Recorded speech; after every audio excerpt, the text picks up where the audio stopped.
Hi guys, nandito na naman po tayo sa ating inaabangang teleseryang Yunika Iha. At syempre, dahil sa nangyari, napagtabig ni Dayan ng train na sugatan itong si Hope dahil sinubukan niyang pulutin yung mga nakakalat na bubog. At ayun na nga, pumunta siya dun sa labas para kumuha ng dustpan, pero nasa lubang niya itong si Ralph at nakita ni Ralph ang kanyang sugat. Kagat na ikwento niya kay Ralph ang pangyayari at kasalanan niya daw dahil nadulas na sa kamay niya yung tray at babayaran niya na lang daw yung mga pagkain na nahulog. Kung kahit sinabi ni Ralph na okay lang yun kasi yung mga nabasag ay bagay lang yun at napapalitan siya hindi.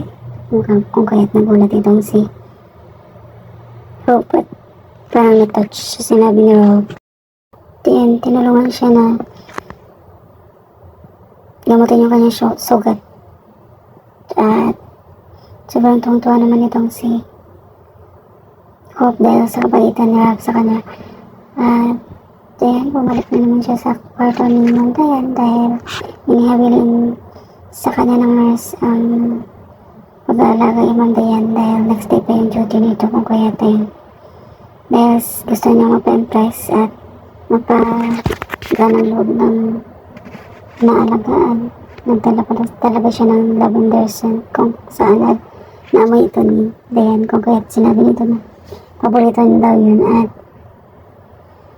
biglang naisipang nagpatugtog nitong ni Hope dahil isa ito sa kanyang mga surprise, pero nung narinig ni Dayan yung music, yan ang theme song nila ng kanyang asawa. Biglang nagsumigaw ito sa bahay at pinalabas itong si Hope dahil ayaw niya marinig yung tugtog, pati na din ayaw niya marinig yung boses ni Hope dahil kaboses talaga ito ng kanyang anak at lalong naaalala na ang mga nakaraan at sumagi sa isipan niya yung mga oras na kasama niya ang kanyang anak kung kaya tayo napaiyak na lang siya sa sobrang galit. Ito naman si Hope nag-iimot sa kanyang kaibigan na bakit ganun daw.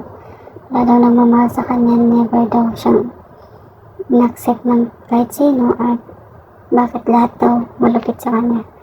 Kung kaya sinabi ng kaibigan niya kung ayaw sa kanya ni Dayan, huwag niyang pansinin. Pero syempre, gustong tulungan ni Hope itong si Dayan para mapagaan ang kalooban nito at makalimutan ang mga problema nito. Kung kaya tayo nang nakita si Ralph at saka si Hope, niyaya ni Ralph na kumain itong si Hope sa labas, pero si Hope ang naghanap ng lugar kung saan sila kakain at nilala niya ito dun sa ihaw-ihaw at kumain sila ng isaw.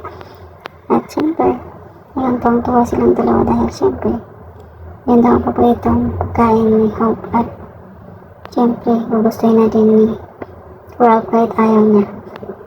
At yun na, bumalik itong si Hope dun sa kwarto ni Dayan kung saan tinanong siya ni Dayan kung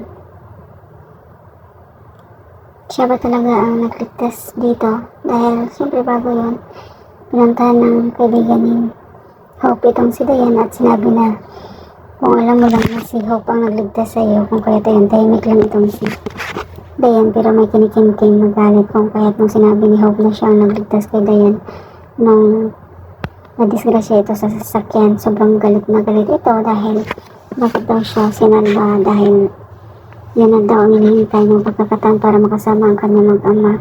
Kung kaya't ayan, nagsisigaw na naman sa galit ito at syempre nagulat si Hope sa reaksyon nito imbis na magpasalamat.